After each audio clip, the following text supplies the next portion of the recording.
Dealing with misinformation is tough. It's prolific. It spreads like wildfire. You don't want to elevate something and elevate a conspiracy that's circulating or something. So you're addressing it on air, but you're also dealing with it when you're dealing with officials who may have seen this misinformation and think it's real. And this is why it's important to be right in on everything and be extremely prepared, is because if somebody brings it up in an interview, you as the anchor need to be able to say, that's not true, or that was exaggerated, or that was a clip actually from 2012 that wasn't even relevant to this, because you need to be able to nip that stuff before it spreads even further. Hi, I'm Kaitlan Collins. I'm CNN's chief White House correspondent and anchor of The Source at 9 p.m. And today we're going to be reviewing movie clips and TV shows to review how the news is done on TV versus real life. Let's start with watching a scene from The Newsroom. Heads up! What's going on? All hands, there's been a shooting in Tucson and a Congresswoman, Gabrielle Giffords, been shot in the head. Okay, this is pretty realistic just in terms of when there is breaking news. People are running inside the newsroom, yelling, screaming. There's a bit of a frantic atmosphere at times, especially when it's something incredibly serious and that you know is going to potentially take over the news cycle.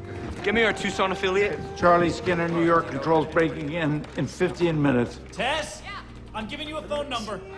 That's something that I do think resonates in terms of, obviously the newsroom is a dramatized version of what actually happens in real newsrooms. But that moment when you are covering a story and it goes from every network is covering something different or there's specials happening, and then everyone breaks in with the same story. If there is a mass shooting or a major death or a huge development, it's this feeling covering news that things can change any moment. And anytime you say, it's a slow news day, in an instant that can change. We're cutting into our program with breaking news. A local Tucson newspaper is reporting that Arizona Congresswoman Gabrielle Giffords has been shot while holding a public event in Tucson outside of a grocery store.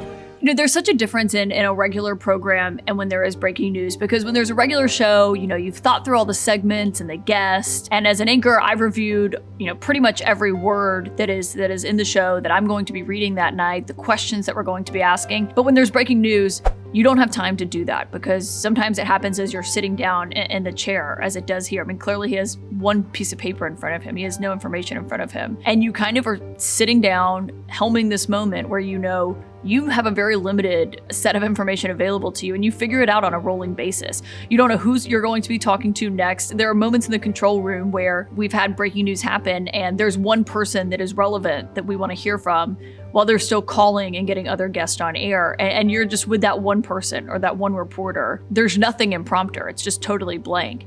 And there have been a lot of shows where we've had that for the entire show. And it feels like the 60 minutes passes in 5 minutes. There's no commercial breaks, nothing to reset. It's just you and the camera, and you're just listening as these reporters are feeding in the news in real time.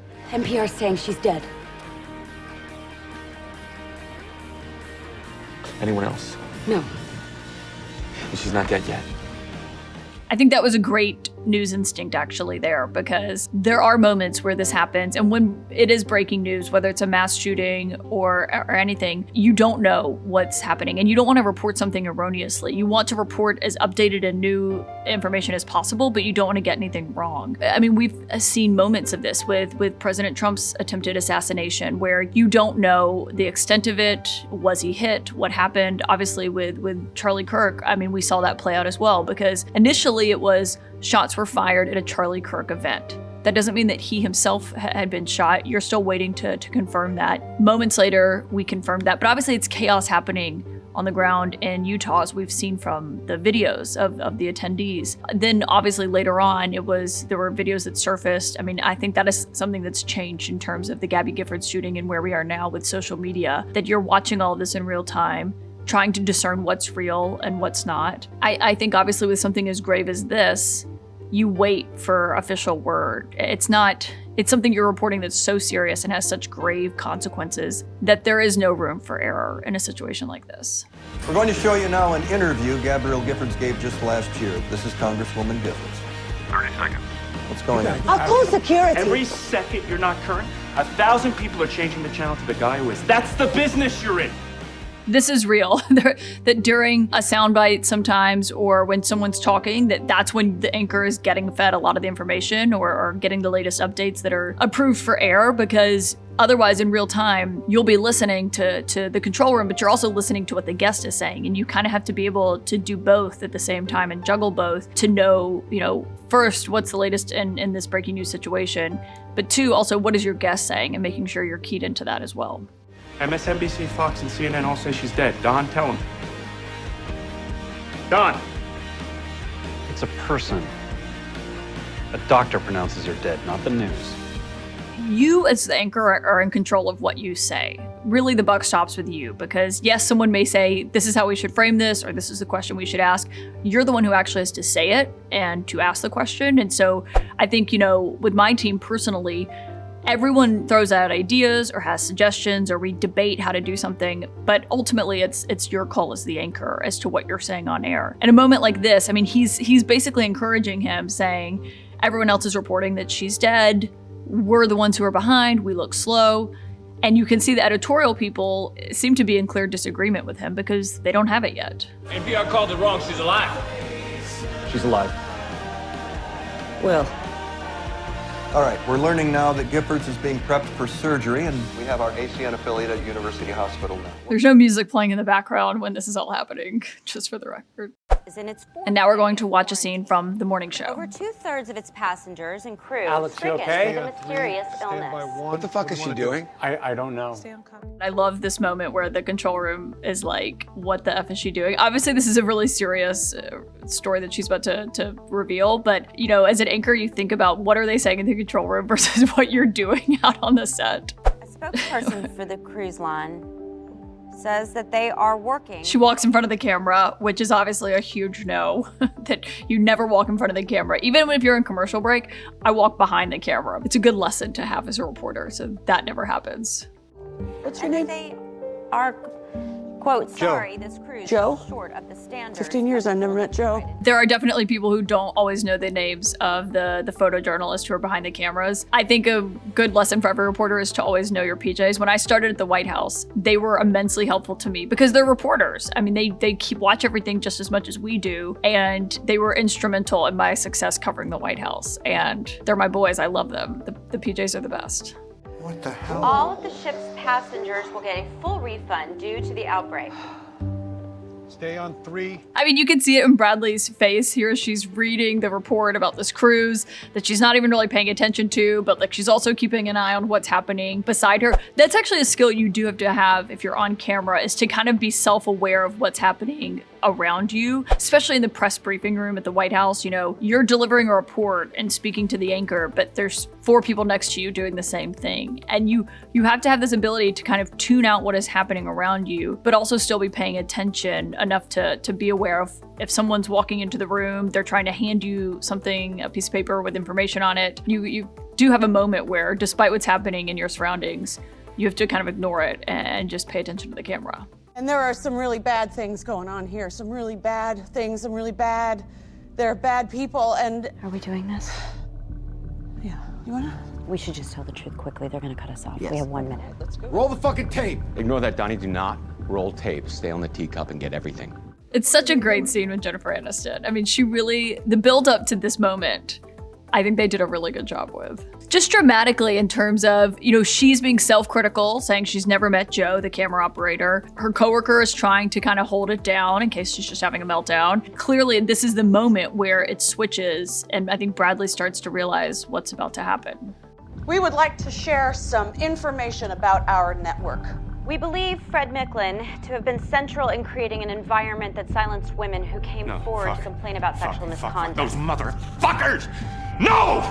Typically, a CEO would not be or the president of the news company would not be in the control room. That happens on special occasions or sometimes if they're just dropping by. But I do think that if you were in a moment like this and the president or the CEO was inside the control room, they'd probably listen to what they are saying. If they're saying, no, keep going, stay on this. I think that would be a debate maybe between the news team that's in there and the CEO, but typically they'd probably listen. Corporate culture comes from the top down. And Fred Micklin dictated a culture of fear, and silence. I always say I have no idea what's going on in the control room because I know my role at the desk and in front of the camera, and I defer to the control room for a lot of issues because, you know, they're in there and they are listening to a million things. Everyone's got headsets on. So a lot of people can key into me and talk to me if they want to. Typically, it's only one person, unless it's a big interview or a breaking news situation, and the executive producer is doing something else. But it's basically the senior producers sit at the front, then you've got the more junior producers, you've got bookers in there. So if there's breaking news, I mean, it's chaos in the control room because the bookers are trying to get people on air, then they're telling the producers who they've gotten ready, when they're ready to go on air. People are preparing graphics, people are preparing questions, intros, and they're also doing math the whole time because they have to time it with the commercial breaks, something that I am not very helpful with when my interviews go long, but I always say my job is not to do the math, my job is to ask the questions. And this is a scene from The West Wing. We're at threat condition Bravo right now. Why? Why? Because 5 Bayou sleepers we were watching disappeared. They disappeared? Yeah. And it coincides with increased chatter we're hearing. You print we did this right now, and I'm worried what the 5 guys are gonna do. 3 days.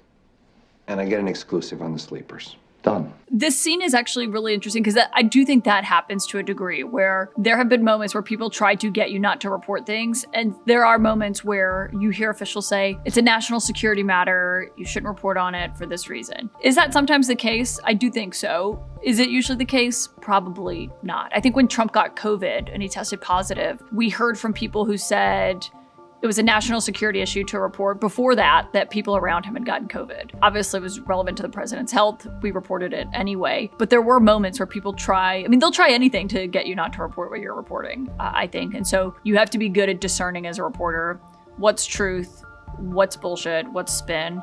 And knowing that. I don't think the National Security Advisor and the press secretary would come out to the press area where we sit, which is actually underneath the briefing room that you watch on TV. We have little tiny offices underneath there where we're all kind of crammed in very close quarters, and that's where we work from when we're not in the briefing room. It would be rare to see the press secretary down in that area, but there is this interaction between the press corps and the press office where you can go upstairs, you can stand outside the press secretary's office, and often when there's breaking news, you'll see a line of reporters outside the office waiting to get comment or clarity. I can remember this happening when President Zelensky visited the White House, and there was a huge blow up with President Trump. And then they basically pushed him out the door and had him leave. Several of us were upstairs in Caroline Leavitt's office trying to get details on what happened behind the scenes after that huge blow-up that everybody watched on TV. If it's determined that genocide is taking place, the United States is compelled to intervene. The problem is the convention distinguishes between acts of genocide and genocide. It distinguishes between acts of genocide and genocide? It does. Mark. How many acts of genocide constitute a genocide? I don't know. Danny? What's the weather report for Sunday? 2 below with the wind chill. That's a full lid. Good night. If you're a White House correspondent, you are tracking every single thing the president does. And you're trying to talk to your sources about what's coming next, what they're doing, what's happening behind the scenes. You're tracking all of his movements and speeches. I mean, there's so many quotes of President Trump's or even President Biden's, both of whom I've covered, where you can kind of recite it from memory because a lot of politicians say the same thing repeatedly over and over again. I think being a White House correspondent is the greatest job in the world because you're covering history. You can cover healthcare one day, you're covering Russia the next day, you're covering Jeffrey Epstein the day after that. It's kind of like school. You're studying constantly. I mean, I remember during COVID calling doctors and asking them to explain spike proteins to me because I wanted to make sure I knew what I was talking about when I was on TV subsequently or in briefings. And so being a White House correspondent, you really have to know at least something about almost everything because you never know what's going to come up. And now we're going to watch a scene from Bombshell. Yes, sir? You fucking idiot! That's not Glenn Fry, it's Don Henley! Dump the B-roll. Back to Anchor. That's not Glenn Fry, that's Don fucking Henley. Oh, shoot. What the fuck, Kayla? I'm sorry, I don't know secular music. The Eagles? Luckily, that has not happened to me. I have an excellent team who ensures that this doesn't happen because you're not in control of what goes up on screen, but you are accountable for what is on the screen when this is happening. And so obviously when it's something like that, you never want to get it wrong. You never want to, all of these are people that you're reporting on and you don't want to misspell their names. You don't want to misidentify them. You don't want to use the wrong picture. I mean, that is like the ultimate control room rule. Mistakes do happen, but you want as few as possible. I would like none, basically. Down in the basement is the Fox Newsroom. All our shows and crews are working these pods. This is my staff. We do have a whole newsroom section at CNN. We have a round section in the middle where a lot of the editors sit, and that's basically kind of the nucleus when like decisions are made. What are we going with? Is this cleared for air? Is this source approved for reporting on air? And then there are show teams that are in pods as well in different areas. It's rowdy and they're all talking and debating what guests we should have on or what question we should ask. And so it roughly is like that. The actual studios are scattered around the building. Most anchor and show offices are here. Above are Fox Business, Radio, New York Post, and the Wall Street Journal. Most of the American conservative establishment in one building. I mean, my show is actually, our set is actually in the newsroom in Washington. And so you can see behind us, like those are desks, so they're not fake desks. Real reporters actually sit at those. They're working late if they're there when we're on air. But yeah, that is generally what it looks like. And every section, every show is like kind of sectioned off by show team. The anchors and their key producers have base camps here on 17 and 18. Often decorated with viewer art. Actually, this is really funny because in my office right now on my door in New York, there are 2 pictures of me that are not flattering, but that someone drew with good intentions, I believe, and mailed them to me and said that if I would like to get them framed, that I'm free to do so. And so we just put them on my door so everyone can see them. I get a lot of weird stuff in the mail. And now we're going to watch a scene from Anchorman. Well, that's going to do it for all of us here at Channel 4 News. You stay classy, San Diego. I'm Ron Burgundy. Damn it! Who typed a question mark on the teleprompter? It's such a great scene. It's like, I'm Kaitlan Collins. It does show you why punctuation is important, because even if I've read it and I know what I'm going to be saying and I've edited it or even written it at times, you still have to have it right so when you're reading it, it doesn't sound like you're reading it. That is the art of, being a good anchor, is that you read off a prompter, but people can't really tell. From the entire Channel 4 News team, I'm Veronica Corningstone. And I'm Ron Burgundy. Go fuck yourself, San Diego. It's harder than it seems. I think people think it's really easy, and that I do think there is a bit of Anchorman-ish in some people's brains that reporters just sit down and read whatever's in the prompter and then that's it. Only anchors really use prompter. I, as a reporter at the White House, I never use a prompter because it's your reporting. You should be able to report it without needing scripts or notes. Obviously, when you're doing an entire show and you want to make sure editorially everything is crisp and clean, you basically type something into iNews, this news program, and whatever's in there pulls up on the teleprompter, to where even if you make a small change and then you save it, it immediately changes on the teleprompter. And so you can see that this happens all the time. We cut introductions in half or segments or questions, and they go out the window. And now we're going to watch a scene from Good Night and Good Luck. Missing the voiceover. 5 seconds, that's too much. Dom, we're doing a commercial in the booth. What do you want me to do? 2 minutes there, fellas. I just rewatched this whole movie recently, actually. There's definitely no smoking anymore. Maybe vaping. I'm just kidding. And we got 3 minutes. Also, listen, fellas, keep it down, please. It's a little loud. 2 minutes there, fellas. Can I just say one thing that stands out to me, though, about this? When I watched this movie recently, it's all men, basically, who are making the decisions and reporting the news. That's obviously you watch it, and that was indicative of the time, but you watch it now, and it's so different. Our reporter, Joe Wershba, cameraman, Charlie Mack. This is the town of Dexter, Michigan. Population 1,500. This statue is at the end of In this, they're like doing interviews and then days later cutting the tape and recording it and putting it on. And oftentimes in the movie, a point of tension is they're just rolling it hot and they're truly running the tape over and it's seconds away from not making it. That's true to a degree. That still happens if we've done an interview right before the show that we've pre-taped and then we're airing it and we haven't had time to perfectly cut it and make it as nice and timed as we'd like. It would be nice to have it cut perfectly, but the news is not perfect, which is I always remind my team. And we want everything to be correct editorially, but sometimes, you're living it in real time and you're just rolling the interview and then afterwards, you can adjust and you don't have to stick to a script or anything like that. Was it hearsay, rumor, gossip, slander, or hard ascertainable facts that could be backed by credible witnesses? We do not know. We believe the Son shall not bear the iniquity of the Father, even though that iniquity be proved, and in this case it was not. I think he's one of the best journalists of all time. And I think the takeaway from this movie and why I loved the play was so huge is that what Edward R. Murrow did was not guaranteed or preordained. And I think people accept it now as fact that he was able to push back on McCarthy and to hold these senators accountable who were intimidating people and getting them fired for no reason. I mean, he dealt with it on his own staff, but that wasn't a given. I mean, that was because he was brave and courageous and willing to fight with the top brass at his network and to say editorially this is the right thing to do. And we don't actually know what the end result's going to be. He had no clue that he would be revered decades later for what he did. But he took that moment, and I think it's important to remember he was risking his own reputation, his job, his financial security by just reporting what he felt was right. But we believe, too, that this case illustrates the urgent need for the armed forces to communicate more fully than they have so far done. They're in the control room, my team is, but they are, when you're doing an interview or you have a big report, they're the ones who are in your ear saying, 2 more minutes, gotta wrap, this is it, or keep this going because we're gonna skip a commercial break because something huge has just happened. You really have to have a trusting relationship with your producers because they're basically your eyes and ears for what you can't see when you're on air and when you're reporting the news. I loved the camaraderie though between the two of them in the film and in the play because I think that is actually really important with your team, whether it's your White House team, your producers, your show team, because you have to have a level of trust with them that you're all kind of in this together and you're all working for one great show that you want to produce. And it seems to us, that is Fred Friendly and myself, that this is a subject that should be argued about endlessly.